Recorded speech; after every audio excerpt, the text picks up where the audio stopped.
Bueno, chicos, buenas tardes para todos los que me están recepcionando del otro lado. En primera instancia, les pido disculpas, pero la verdad es que estoy con graves problemas de internet. Sí, por eso me he visto obligado a cambiar el Meet varias veces porque no me estaba funcionando la página sobre la cual trabajamos en la universidad, entonces eso me generaba un problema para poder enlazarme con ustedes. Así que bueno, creo haberlo solucionado. Lo único que les pido del otro lado, por favor, que me digan si me están recepcionando bien, si me están escuchando bien. Así Sí, ya puedo. profe, se escucha y se ve todo bien. Sí, sí, se ve joya. Perfecto, gracias, muchas gracias. Bueno, vamos a tener en esta tarde, ¿sí? Tanto la gente de gestión como la gente de marketing. Así que bueno, vamos a dar inicio a la primera clase teórica de la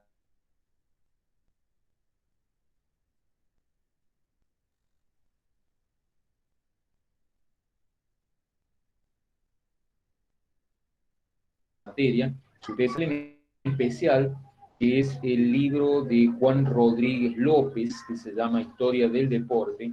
Es un libro que yo lo he subido acá en esta primera clase y vamos a ir utilizando partes de ese libro a lo largo de las diferentes unidades sobre las cuales vamos a trabajar. Eh, Ese libro es un libro de edición muy importante, sí, es una edición española, es muy difícil de conseguir en el ámbito, podemos decir, de las librerías de Villa Mercedes. Así que yo les he enviado una copia en PDF. Por ahí tengan cuidado si lo imprimen, porque a veces las hojas están dadas vueltas, porque bueno, ha habido que escanearlo y por allí ese es el problema que les puede presentar. Así que si lo hacen imprimir, fíjense que se los ordenen. En definitiva, yo no les pido que impriman el libro, vamos a utilizar solamente algunas partes del mismo que yo les voy a ir marcando. En esta primera intervención que vamos a tener con la unidad número 1, eh, nosotros vamos a trabajar de ese libro en la parte que habla acerca del deporte en los pueblos primitivos y aproximadamente para que ustedes vayan tomando nota del otro lado, estaría desde la página número 11, ¿sí? Hasta la página número 13. Podemos extendernos un poquito en la próxima clase hasta la página 22, ¿sí? Hoy vamos a tener como parámetro hasta la página 13. Ya hay otros autores que también les he subido a la plataforma que les van a servir para complementar un poco la dinámica y el tema sobre el cual hoy vamos a trabajar, que es el deporte en la prehistoria. Vamos a ir avanzando sobre esa temática. Yo voy a hacer una presentación en un PowerPoint. Lo único que les pido del otro lado es que me vayan diciendo si se ve bien, si me están escuchando bien. Esto, por favor, porque al tener problemas de conectividad, no quiero que no ocurra de que a lo mejor estoy pensando que la clase no tiene ningún problema y se me ha caído la conectividad. Así que les pido del otro lado una prueba de vida a medida que vayamos avanzando. Toda esta clase va a ser grabada y va a ser subida al aula para que aquel que no ha podido ingresar hoy a la tarde también por problemas de conectividad que se ve que es general en toda la provincia, la pueda volver a ver, ya aquel que quiera refrescar algunos de los conceptos que se han trabajado en la clase de hoy lo puede llegar a hacer. Bueno, si les parece y no tienen ninguna pregunta del otro lado, comenzaríamos entonces ya a desglosar nuestra primera clase. No sé si alguien quiere preguntar algo, si no yo ya largo con el PowerPoint y vamos avanzando. No, no, por ¿No? ahora ¿Todo está bien. bien? Sí, sí. Ok. Bueno, entonces hago la presentación, les pido del otro lado, por favor, que me digan si se ve bien lo que estoy compartiendo, ¿sí?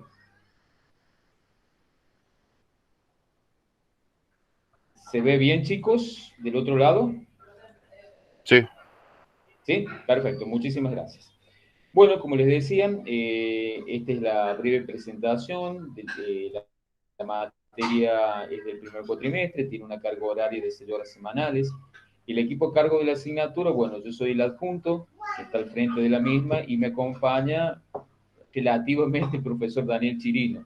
Les digo por qué relativamente, porque Daniel creo que ha sacado una licencia, no sé por cuánto tiempo, no sé si es una licencia por todo el cuatrimestre o una licencia simplemente por un mes en la materia, entonces por ahí me veo medio en dificultades para el tema de la cuestión práctica.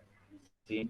Daniel se encargaba de la cuestión práctica y se encargaba, llamémosle, de todo lo que eran las consultas en relación a las temáticas que íbamos abordando, como así también la cuestión de las actividades que ustedes tienen que presentar, la cuestión de los foros, y sobre todo también salvar por ahí dudas que seguramente a muchos de ustedes le van a surgir a la hora de la lectura. Esto vamos a tratar de solucionarlo los días lunes. Yo estaba pensando hasta que Daniel se reintegre o hasta que me acompañe algún otro docente, llevar yo la parte de los días lunes para aquellos que tengan una necesidad de consulta, hacer un pequeño meet a las 19 horas, ¿sí? Y extenderlo, bueno, lo que haga falta, media hora, 40 minutos, porque también sé que ustedes tienen clase después a las 20 horas. Así que el lunes tendríamos en primera instancia previsto un meet de consultas para la parte práctica. No abarcaría todo el horario, simplemente yo lo abriría a las 19 horas para que el que quiera conectarse, no es obligatorio que se conecten. Yo la única obligatoriedad que les voy a solicitar es para las clases teóricas de los días miércoles, que allí aproximadamente vamos a estar conectados de las 19 hasta las 20:20, 20:30 a lo sumo. ¿Sí? Bueno, vamos a comenzar. El deporte en los pueblos primitivos, ¿sí? Que formaría parte del eje número 1 del tema que vamos a desarrollar hoy. ¿Sí? La unidad número 1, sobre la cual vamos a ir trabajando, aproximadamente abarca unas 2 a 3 clases. ¿Sí? El programa, yo les decía en ese primer encuentro que tuvimos, que está pensado para 4 grandes unidades o 4 grandes ejes temáticos. El primer eje temático tiene que ver con las prácticas deportivas vinculadas más a la cuestión de la prehistoria, ¿sí? Y cómo a partir de esas prácticas también el hombre va evolucionando en algunos aspectos que tienen que ver con su vida social, con su vida comunitaria. Bueno, vamos avanzando entonces a la cuestión de los pueblos primitivos, ¿sí? Eh, el deporte en los pueblos primitivos, un gran tema que no ha sido, yo diría, en la actualidad demasiado trabajado, no hay muchos trabajos que hablen acerca de cuáles eran las prácticas deportivas, si las podemos llamar así, que los hombres de la antigüedad llevaban adelante. Yo en el libro de Historia del Deporte de Juan López, ¿sí? en ese ámbito de la introducción que tiene ese libro, que habla de este tema, me sitúo fundamentalmente en la teoría de Blancar y Chesca, que son arqueólogos, en donde ellos hablan fundamentalmente de que hoy es muy difícil poder saber a ciencia cierta si los pueblos primitivos efectivamente llevaron adelante algún tipo de práctica deportiva. Muchos de ellos, de estos arqueólogos, consideran que es imposible a partir de la arqueología, que es aquella ciencia que se encarga de investigar vestigios, podemos decir en cuevas o en lugares donde han habitado los primeros grupos humanos, y los arqueólogos dicen es muy difícil poder rescatar información acerca de determinadas prácticas vinculadas a cuestiones que podríamos hoy considerar deportes, porque en líneas generales los elementos que seguramente estos primeros grupos humanos tuvieron para hacer algún tipo de práctica, fíjense ustedes que todavía no estoy utilizando el concepto de deporte, estoy hablando de prácticas deportivas. Esas prácticas deportivas van a ser anticipatorias de lo que nosotros podríamos llamar deportes, ¿sí? Bueno, los arqueólogos coinciden en su mayoría de que es imposible poder rescatar elementos que tengan que ver con algún tipo de juego en especial. Fundamentalmente porque no se han preservado con el paso del tiempo. A ver si me esperan un segundito, ahí continuamos con la proyección, creo que alguien me está pidiendo del otro lado poder ingresar. Ahí vuelvo con ustedes. Sí. Bien, ¿vamos bien hasta ahí? Vuelvo a la presentación, por favor. Si se va entendiendo, Sí, ahí sí. vamos a avanzar. Perfecto. Bajo. Bueno, como les decía, en esa observación que hace este autor, ¿sí? Este autor fundamentalmente, toma en cuenta esta situación podemos decir, de que los elementos con los cuales a lo mejor estos grupos humanos en el pasado pudieron haber llevado adelante algún tipo de actividad que hoy la podríamos encuadrar dentro de cierto ámbito deportivo, no se han preservado porque eran elementos, me atrevería a decir, muy sencillos, que con el paso del tiempo obviamente se terminaban destruyendo. Hablo, a ver, por ejemplo, de algunos de los materiales que estos grupos podrían haber utilizado. Por ejemplo, el tema de dardos, el tema de palillos, el tema de pelotas, el tema de plumas, que obviamente el paso de miles de años los terminó destruyendo. Entonces no hay preservación.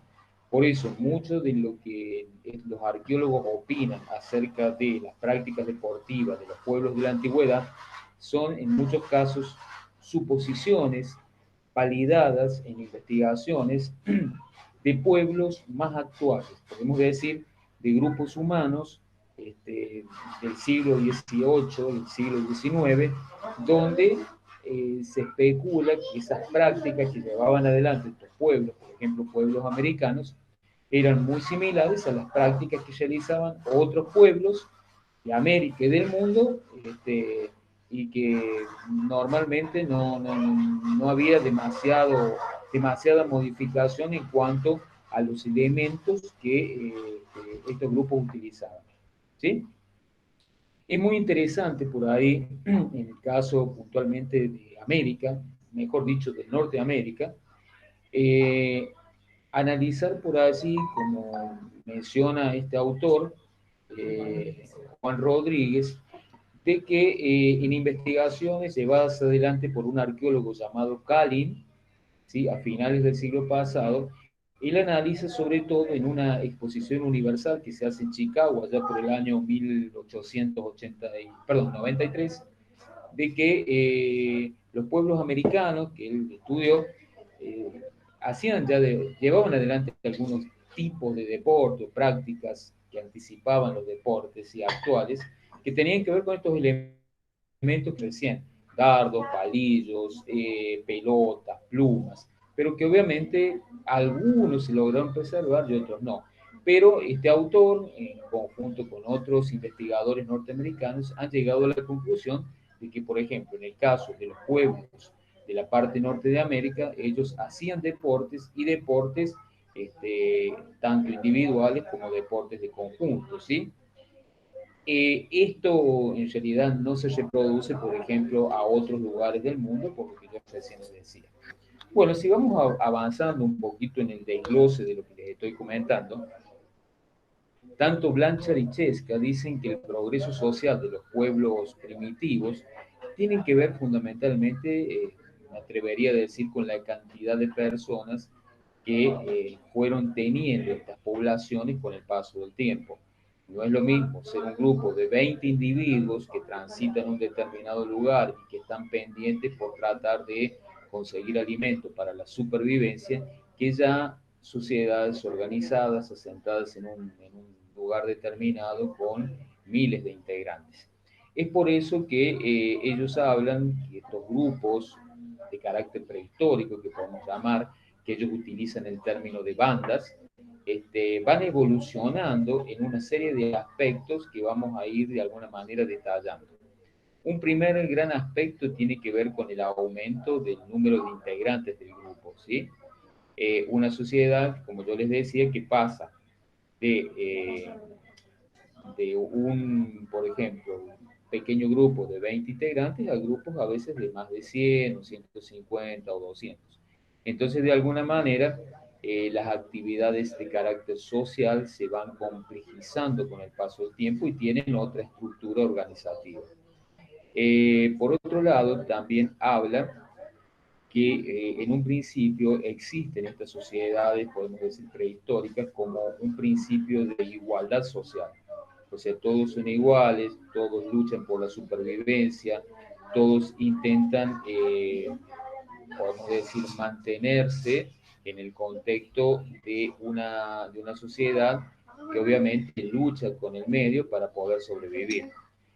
Con el paso del tiempo, ya con las sociedades mucho más organizadas, vamos a ver que empiezan a haber como ciertas estructuras jerarquizadas dentro de esa sociedad, en donde, por ejemplo, tenemos un jefe, ¿sí? Podemos hablar de una sociedad de rangos también, y por último, sociedades con un liderazgo, si ustedes quieren, hereditario, ya partiendo de, por ejemplo, grandes civilizaciones donde el poder se va a ir trasladado de padres a hijos. ¿Vamos bien hasta ahí? ¿Vamos bien hasta ahí? ¿Me van escuchando bien? ¿Hay algo que quieran comentar, decir? Alguien que me habilite el micrófono, recuerden que del otro lado, Sí, sí, vamos bien, lado brother. lo estoy viendo. Genial. Sí, sí. No quieren hacer ninguna pregunta hasta ahí, ¿se va entendiendo? Yo no, por ahora no. Por ahora, bueno, Yo vamos, tampoco. bueno, vamos avanzando entonces. Por otro lado, también es muy interesante analizar la cuestión económica de estos primeros grupos humanos, ¿sí? El paso de una economía que podríamos llamar individual familiar, en donde podemos decir todos estos grupos producían lo necesario para poder sobrevivir, ¿sí? A una economía que podemos llamar ya cuando las sociedades se instalan, cuando las sociedades se sedentarizan en un solo lugar y obviamente conforman sociedades más numerosas que van dando origen a pueblos, que van dando origen a ciudades. Ahí nosotros vamos a ver cómo estos grupos humanos empiezan un proceso de especialización productiva. Esa especialización productiva tiene que ver fundamentalmente con el hecho de producir algún bien determinado que servía en definitiva para el intercambio económico. Y eso también marca una pauta interesante en estos grupos, ¿sí? Porque vamos a ver cómo paulatinamente van evolucionando de manera económica. Y esa evolución económica también tiene un correlato, si ustedes quieren, a una evolución de carácter cultural, material, y que se evidencia fundamentalmente en esas grandes civilizaciones que nos han dejado enormes legados en el pasado, por ejemplo, en la arquitectura, en utensilios variados, ¿sí? Que se utilizaban fundamentalmente para el trabajo, para determinadas funciones, como dice este autor, específicas. Bueno, si vamos avanzando en lo que yo les estaba comentando recién, vamos a ver que hay un progreso social del deporte en los pueblos primitivos, ¿sí?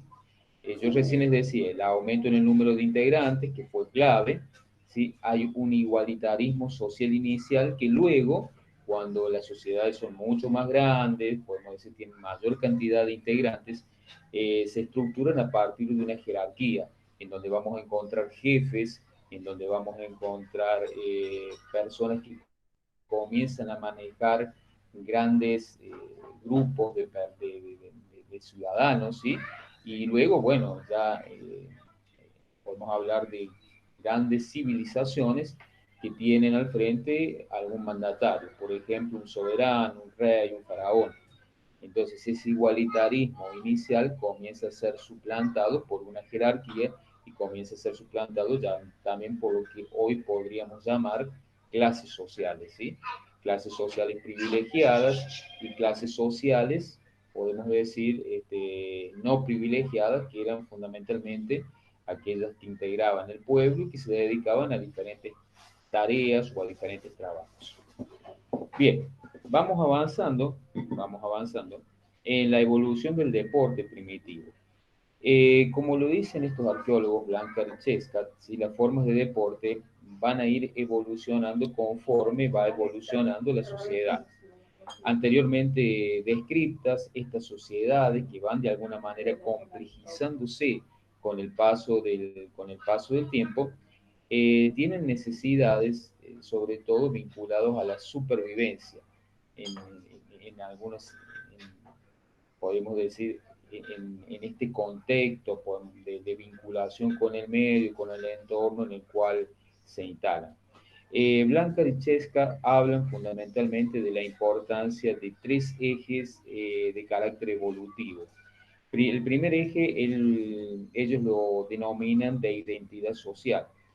Es fácil de entender desde esta lógica. Ellos decían que estos grupos humanos, estos primeros grupos humanos, no competían entre sí, sino que llevaban adelante algunas prácticas deportivas, podemos decir, jugaban entre ellos, entre los conocidos, entre los familiares. Y acá no importaba mucho la cuestión del sexo, no importaba mucho la edad, eh, y tampoco algo que es clave en el deporte actual, que es el resultado. No se jugaba por el resultado, se jugaba por la simple diversión, por el solo hecho de compartir y de alguna manera para tener cierta identidad social, conforme iba evolucionando la sociedad. Después, con el paso del tiempo, vamos a hablar del significado adaptativo o ecológico. Obviamente que el juego tiene un trasfondo en estas sociedades prehistóricas que está vinculado al marco de la supervivencia, pero que también está vinculado al marco de la guerra, ¿sí? Los juegos tenían la función, por ejemplo, de mantener a los hombres que Profe, formaban los ejércitos. Sí, sí, te escucho. perdón que lo interrumpa, pero hay chicos que quieren entrar a la clase. Ah, bien, pará, ahí voy, porque yo al cerrar acá no veo quién quiere entrar. Aguántenme un segundo y ya ingreso. Ahí está. Entonces, como les decía recién, el significado adaptativo y ecológico podemos decir, de la cuestión deportiva, tiene que ver fundamentalmente a que el juego dependía de mantener cierto estado físico a aquellas personas que muchas veces integraban los ejércitos o que se dedicaban a actividades de caza. El hecho de correr, el hecho de saltar, el hecho de practicar ciertas habilidades, como por ejemplo el tiro con una lanza o con un arco, hacía que se mantuvieran en forma, ¿sí? Y también ese estado atlético permitía tener hombres prestos para la lucha en el caso de un enfrentamiento con algún otro grupo, algún otro pueblo, ¿sí? Por eso era muy importante el tema del juego y de estas prácticas, sobre todo en los jóvenes, ¿sí? De determinadas edades, que ya en un momento cercano se convertían en adultos y bueno, y eran los responsables de la defensa y el mantenimiento de esa sociedad a la cual pertenecían. Después tenemos la cuestión de la especialización. La especialización tiene que ver en el ámbito del deporte, sobre todo, a que los diferentes grupos, ¿sí? Podemos decir, de estas grandes civilizaciones, jugaban prácticamente a distintos tipos de deporte.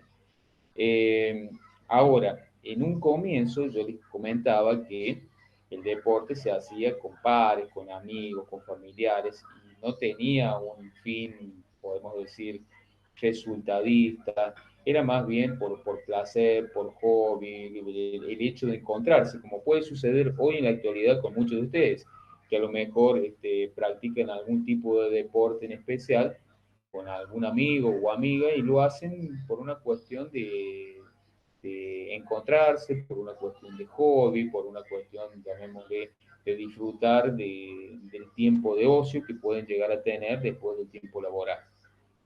Bueno, en ese tiempo la idea inicial fue esa, pero con el paso, yo diría, y la amplitud de las grandes sociedades, a medida que van avanzando en el tiempo, ya el juego adquiere como cierta especialización.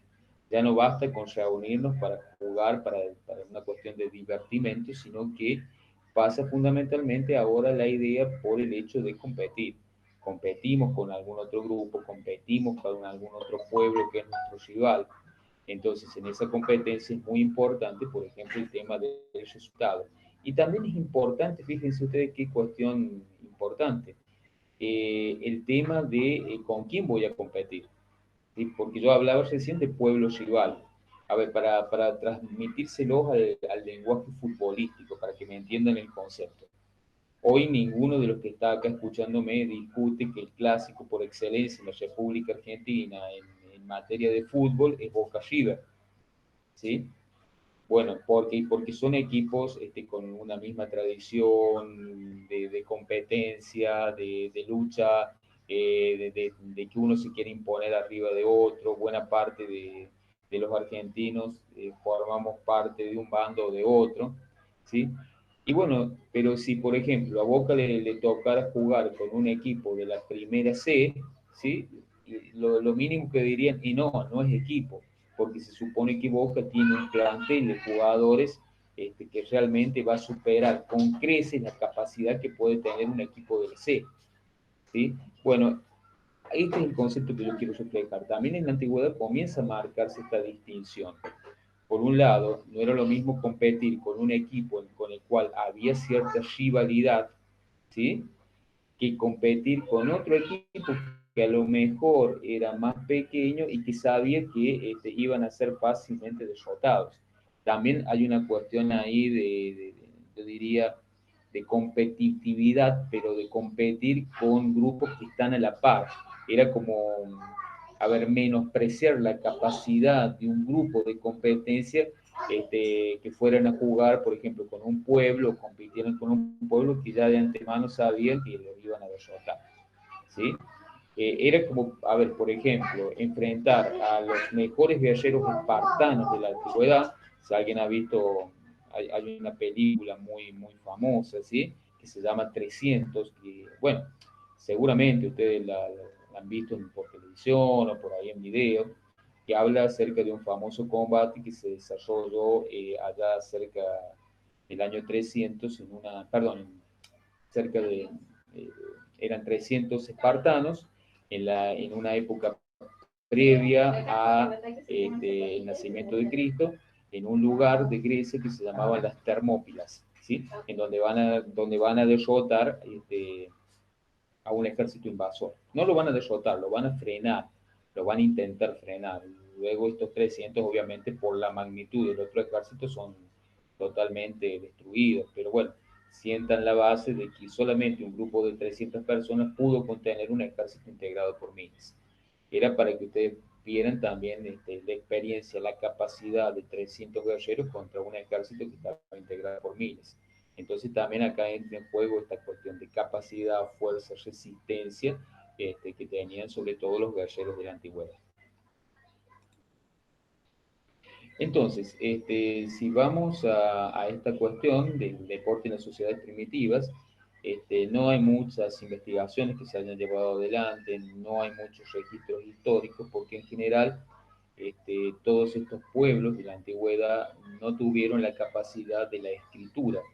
Y es más, si entramos también en una cuestión más de carácter histórico, yo me animaría a decir que el término prehistoria que muchos de nosotros utilizamos para marcar ese tiempo anterior a la aparición de la escritura está también mal utilizado. Y ustedes me dirán, ¿por qué? Porque la historia está conformada obviamente por la acción del hombre. O sea, si el hombre no existiera, no habría historia. O sea, el sinónimo de la historia es el hombre. Si yo hablo de pre, estoy hablando de la etapa previa al hombre, ¿sí? Y previo al hombre no hay nada, porque la historia no sería sin la aparición del hombre.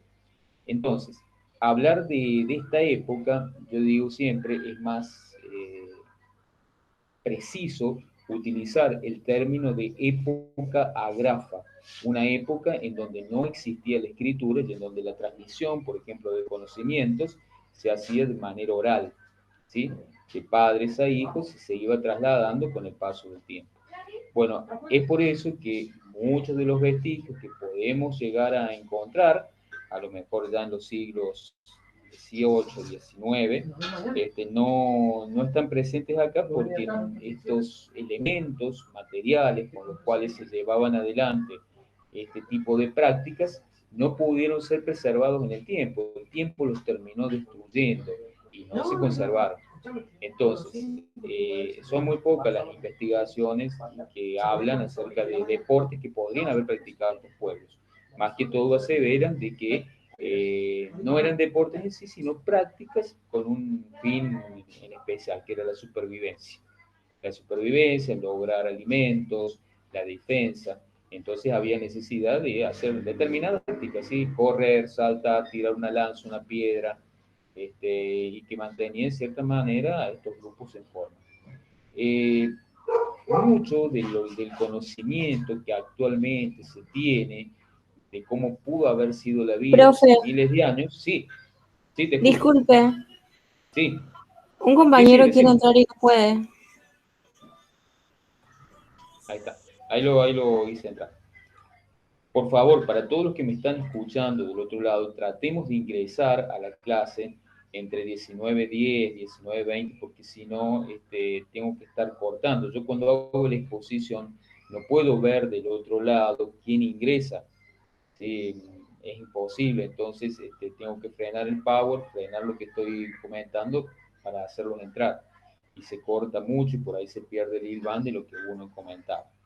Bueno, como les decía recién, en la actualidad se intenta conocer un poco más de los juegos que a lo mejor las sociedades primitivas practicaban en la prehistoria. Y bueno, ¿qué elementos tratan de utilizar los arqueólogos? No solo buscar vestigios del pasado, sino también analizar grupos humanos actuales que viven como vivían los hombres hace miles de años, ¿sí? Por ejemplo, me refiero al tema de los aborígenes australianos, el tema de ciertos grupos aborígenes americanos, el tema de los esquimales, el tema por ahí de grupos nativos de la Amazonia que se encuentran hasta el día de hoy o que no han tenido contacto con el hombre blanco, ¿sí? Entonces, esas sociedades tan primitivas, van estos grupos, van estos investigadores, las estudian para tratar de develar cuáles eran los juegos, qué es lo que practicaban. Lo que se ha llegado a tener como consenso es que, por ejemplo, en el caso de los aborígenes americanos, era muy claro que las grandes civilizaciones que estuvieron presentes en América practicaban sobre todo el juego de pelota, ¿sí? Eh, Tal es el caso de que hay grandes templos, por ejemplo, en Centroamérica, como Tenochtitlán, Chichen Itza, ¿sí? Que pertenecen a una de las grandes civilizaciones americanas, donde están las canchas de pelota, en donde se enfrentaban dos grupos, ¿sí? Rivales, y competían desde que aparecía el sol hasta que se escondía, ¿sí? Y el premio era simplemente conservar la vida. Bueno, en el caso de los aborígenes australianos también, el juego era más que todo por una cuestión de supervivencia.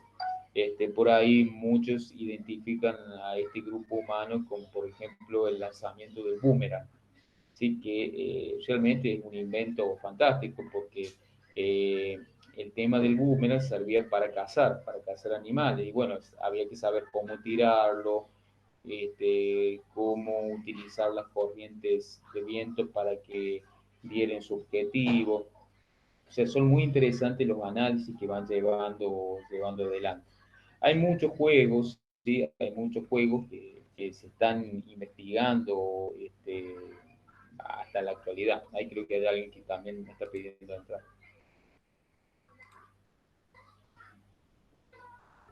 Como les decía, hay muchos juegos que se siguen investigando en la actualidad y se trata un poco de recomponer la historia de estos grupos humanos, de los cuales por ahí se sabe poco. Ahí ustedes en el autor que yo les he recomendado van a ver que mencionan algunos tipos de juego muy especiales que tienen que ver sobre todo con destreza física, ¿sí? El hecho de arrojar una piedra, el hecho de arrojar una pelota, pegarla a una pelota, a lo mejor lanzar una lanza para, valga la redundancia, para cazar un animal. Juegos muchas veces que tenían que ver con la destreza y con la fuerza física, de cómo enfrentar a un oponente en la lucha. juegos que tienen que ver, por ejemplo, con la destreza, en el caso de que vivieran cerca de grandes lagos o de grandes corrientes de agua, el hecho de aprender a nadar también como una destreza, no solo para la supervivencia, sino también con un objetivo, que era el tema de encontrar algún pez para poder consumir. O sea, muchos de estos juegos entonces al comienzo tenían que ver con esto, la supervivencia por un lado, el hecho de ejercitar el físico, mantenerse en estado, porque sobre todo había grandes grupos expansionistas que iban incorporando otros pueblos más pequeños, otros pueblos más débiles, y eso fueron conformando con el paso de cientos de años las grandes civilizaciones que estoy seguro que todos ustedes han escuchado, por lo menos, y que en el secundario a lo mejor los profesores de historia les comentaban. La civilización sumeria, la civilización egipcia, la civilización griega, la civilización romana, grandes pueblos que se fueron expandiendo a lo largo de un espacio determinado y que terminaron incorporando a otros pequeños pueblos y a estos grandes imperios. Bueno, hasta ahí hemos llegado. Yo voy a abrir para las consultas que ustedes quieran hacer en este momento en relación a lo que hemos estado comentando. No sé quién quiere abrir el micrófono, preguntar. Sí, Lautaro, te escucho. Ahora quiero hacer una pregunta. ¿Cuándo las prácticas estas pasaron a ser deporte, digamos? ¿Pasó mucho tiempo? Muy buena pregunta, muy buena pregunta. Las prácticas, nosotros lo vamos a ir viendo, ¿sí? En el transcurso de la unidad número 1, pero te voy adelantando. Las prácticas deportivas comienzan a ser deportes cuando empiezan a estar regladas. O sea, cuando comienzan a tener reglas, por un lado, cuando se practican en un ámbito especial, cuando, por ejemplo, los que juegan tienen que tener ciertas condiciones para poder acceder a la misma. ¿Se entiende? Sí, sí. Entonces allí ya dejan de ser prácticas deportivas y empiezan a ser juegos. ¿Sí? Y obviamente en donde hay un premio para aquel que logra el triunfo. Es así que en la civilización griega vamos a ver que, a ver, no era que se entregaban trofeos, sino que el máximo premio que podía recibir, por ejemplo, un atleta, era la corona de laureles. Ese era el máximo premio que le daba como una gran categoría a esa persona que por lo general provenía de pequeños poblados. Era como que ese hombre durante un año llevaba esa corona de laureles y era el máximo representante de ese pueblo o de ese lugar en el marco de una comunidad mucho más amplia. Pero es muy buena la pregunta, Lautaro. Las prácticas deportivas se comienzan a gestar en juegos cuando hay reglas, se juegan en un determinado lugar, a ver, hay determinadas personas que pueden llevar adelante esas prácticas, ¿sí? Bueno, no sé si alguien más quiere preguntar algo más.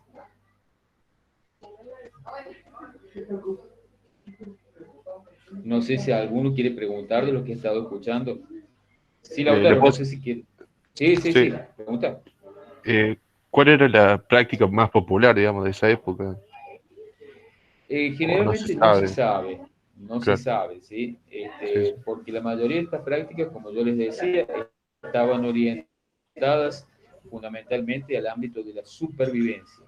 Era la idea sobrevivir, obtener los recursos necesarios a partir de la caza para que ese grupo humano pudiera mantenerse en el tiempo, mantener a un grupo de hombres, se puede decir, en estado físico y con fortaleza física para poder enfrentar a algún enemigo, pero no te podría definir una práctica en especial.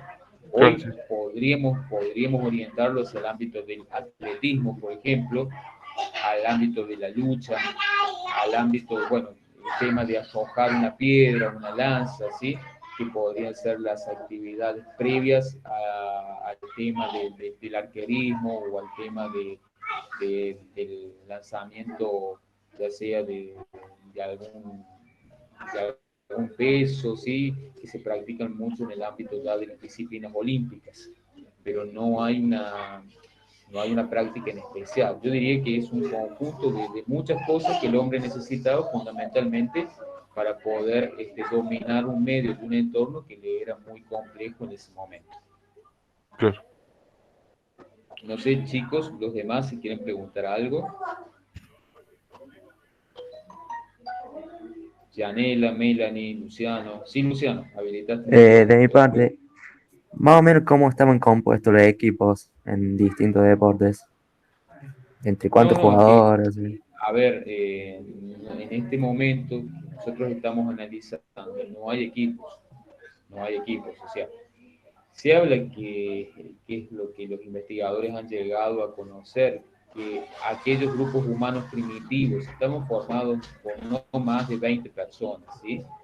Y entre esas 20 personas por ahí realizaban algún tipo de práctica deportiva, que era una práctica deportiva en conjunto, ¿sí? No sé, por ejemplo, correr hacia determinado lugar, lanzar determinada piedra, quién lo hacía, quién la podía lanzar más lejos o más cercano, por ejemplo, nadar una determinada distancia, pero no eran prácticas hechas en equipos con un número en especial. Lo mismo pasa cuando se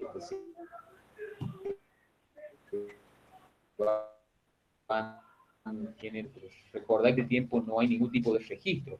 Por eso yo recién hablaba de época agrafa, no hay escritura. O sea, lo poco que se sabe y que se logra descubrir es a partir de analizar por ahí vestigios arqueológicos que han llegado hasta la actualidad, que son mínimos, y sobre todo ver cómo viven algunos pueblos en diferentes lugares del mundo que siguen aún manteniendo, yo diría, tradiciones y una estructura similar a la que tenían ciertos grupos humanos hace miles de años, ¿sí? Por eso estos investigadores muchas veces, al tener poco registro, poca información, a veces estudian y analizan a grupos que están a veces muy alejados de los centros urbanos y que prácticamente tienen muy poco contacto con el hombre blanco o no tienen directamente contacto, para ver todos estos aspectos. Yo recién les nombraba, esto no está en el material, pero les decía que, por ejemplo, mucho de lo que les comento se puede ver en el Amazonas, ¿sí? El Amazonas es tan amplio, tan grande, que aunque a ustedes les parezca increíble, todavía hay grupos nativos que no han logrado ser descubiertos. Muchas veces cuando grandes empresas multinacionales se meten en la selva para explotar algún recurso, se encuentran a lo mejor inesperadamente con algún grupo humano que nunca ha tenido contacto con el hombre blanco. Entonces son grupos que los investigadores aprovechan al máximo para poder internarse en ellos, vivir como ellos, investigar cómo han logrado sobrevivir en un medio que es sumamente hostil, ¿sí? Bueno, no los quiero cansar por ser la primera clase.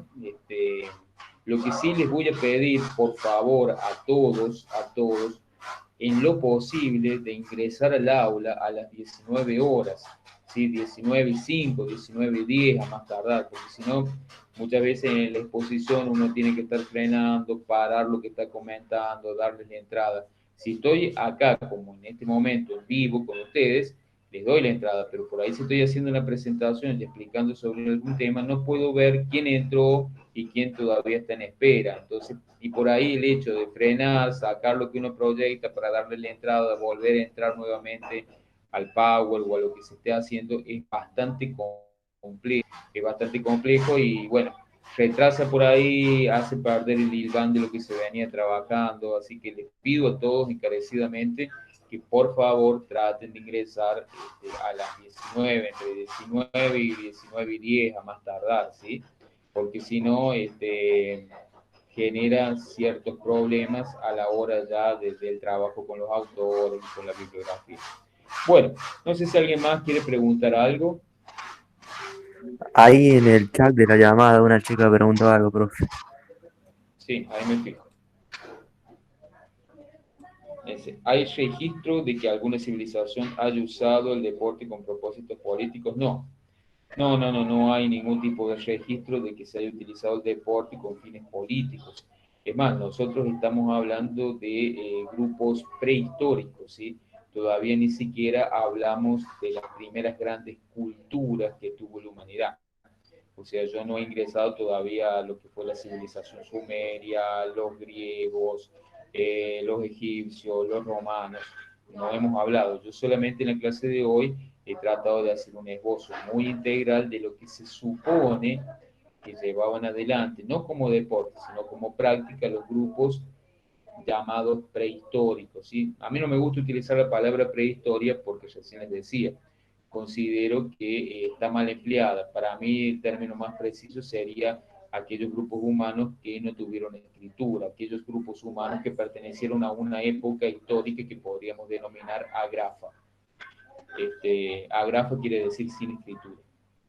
Pero no hay propósitos políticos, ¿sí? Porque obviamente eso va a ser muy posterior, muy posterior. Y es un punto también para discutir si el deporte fue utilizado con fines políticos, por ejemplo, en estos primeros pueblos. Sí, sí, sin lugar a dudas, el fin político lo vamos a ver claramente ya en el contexto del siglo XX.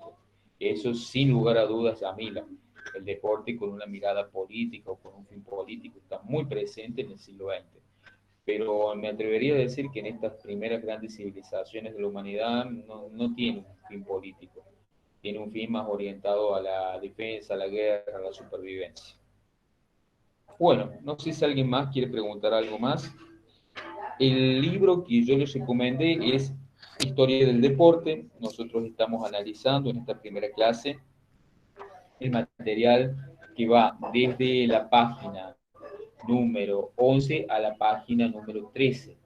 El libro está subido en la plataforma, está todo, está digitalizado. Si alguien quiere imprimir esa partecita, lo puede hacer para que lo vaya leyendo, sobre todo aquel que no se acostumbra todavía a la lectura de manera virtual y que necesita a lo mejor tenerlo en el papel. Bueno, imprima, si va a imprimir de la página 11 a la página 22, para que también vaya leyendo lo que vamos a ir abarcando ya en la clase que viene.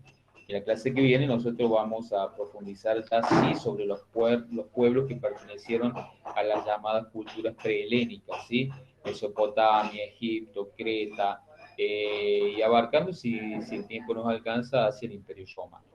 Bueno, no sé si alguien más quiere hacer alguna pregunta. El Power está colgado en la plataforma, tienen otros materiales complementarios para poder leer. La idea es que ustedes avancen en la lectura de este material, que es un material cortito, y también la lectura de los otros autores que he propuesto. La idea es que para la clase que viene podamos de alguna manera tomar como una instancia de debate y ver qué les ha parecido la lectura, qué elementos ustedes encuentran en común entre el autor que yo les he pedido fundamentalmente que tomen, y por ahí lo que comentan otros autores en los otros mini documentos que les he subido a la plataforma. Bueno, chicos, por ser la primera clase, vamos a llegar hasta acá. Yo los invito entonces a la lectura, a subir a la plataforma, a familiarizarse con ella. Ya las otras clases van a ser un poquito más extensas, pero bueno, en esta no he querido avanzar tanto, sobre todo para darles también tiempo a los que recién se están anotando en la materia, extendido un poco el tema de la inscripción, y para aquellos que recién están incorporándose, familiarizándose con la plataforma. Así que la idea es que la vean, que vean los contenidos, que vayan bajando los materiales, ¿sí? Esta clase la voy a subir para que aquel que haya tenido algún problema hoy de conectividad y que no haya podido ingresar, la pueda ver. Una cuestión de la asistencia se toma de manera virtual, y se contabiliza desde el momento que ustedes han entrado todo el tiempo de permanencia que han estado. Lo hace un programa, ¿sí? Que cuando yo termino este Meet, el programa me devuelve toda la asistencia de cada una de las clases. Una de las exigencias que yo les voy a pedir es el tema de asistir en la clase del día miércoles. La del día lunes es optativa. Ustedes van a estar a las 19 horas si tienen la necesidad de hacer alguna consulta.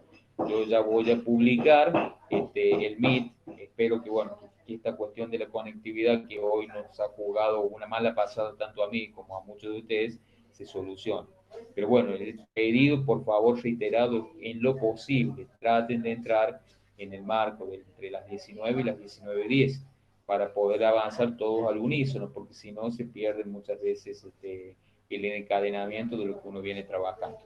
Bueno, chicos, no me resta más que desearles a aquellos que profesen la religión católica una muy felices Pascuas y un descanso para aquellos que no la profesen, que sea también un ámbito de reflexión, un ámbito de descanso para enfrentar un año que de por sí viene, por lo visto, bastante complejo. Bueno, chicos, un inmenso saludo a todos. No sé, alguien levantó la mano. Danilo, sí, ¿querés preguntar algo? No, no, nada, profe. Ah, no, porque vi que habías levantado la mano. Bueno, entonces me despido de todos ustedes, subo esta clase, por favor revisen los materiales y nos estamos encontrando la semana que viene, si Dios quiere, para la clase teórica el día miércoles. Y el día lunes yo le voy a mandar en noticias un pequeño mensaje con el enlace a las 19 horas para aquel que quiere consultar algo referido a los materiales o dudas que le puedan haber surgido, ¿sí? Yo voy a estar conectado a las 19 en ese enlace que les voy a enviar, que va a ser para la cuestión práctica, hasta tanto y cuanto me nombren a alguien que me acompañe en este espacio. Bueno, chicos, un saludo inmenso para todos, que tengan un excelente fin de semana, un fin de semana extenso, porque comienza ya hoy, ¿sí? Y bueno, nos estaremos encontrando la semana que viene. Chau, chau, nos Igualmente. vemos. Chao, chao. Chao, Gracias, profe, profe. igualmente. Chau, Chao. chau. Hasta luego. Chao. Gracias, profe. Nos Chao, vemos. profe. Gracias. Hasta luego.